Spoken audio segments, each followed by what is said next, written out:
الدنيا وياك يا اسود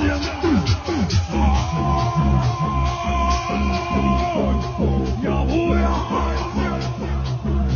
انضم يا ابويا يا ابويا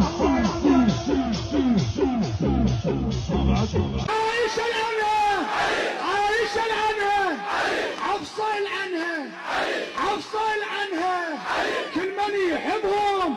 Məhərrəm ayında bilirsiniz ki, bəzi xurafatlar var, hansı ki, bəziləri eləyir. O xurafatlardan da ölmüş adama görə insan özünə xəsarət gətirməyi, özünü vurmaq və s. Təbii ki, İslam dinində bu haramdır. İslam dinində böyük günahlardandır, kəbairdir. Kimin üçün istəyirsən elə? Peyğəmbər üçün də olmaz. Ən əfzəl bəşər peyğəmbərlərdir. Onlar üçün olmaz. Peyğəmbər sallallahu əleyhi və səlləm buyurub ki, kim ki saçın yolur, üzün cırır, paltarın cırır, başlayır nohə deməyə, o cahili əməlindəndir. O bizdən deyil. Yəni Peyğəmbər sallallahu əleyhi və səlləm buyurub ki, kim belə əməl etsə, müsibət baş verəndə ümumən, və xüsusən də insan öz yaxınını itirəndə, o bizdən deyil. Yəni onun dini naqisdir. Çünki İslam dini qadağan edir. Ölmüş adama görə özünə xəsarət gətirmək. Ona görə olmaz. Olmaz özünü döymək, ölmüş adama görə özünə xəsarət gətirmək, saçı yolmaq, paltarını cırmaq, cürbəcür nohə demək, cürbəcür etirazlı sözlər demək.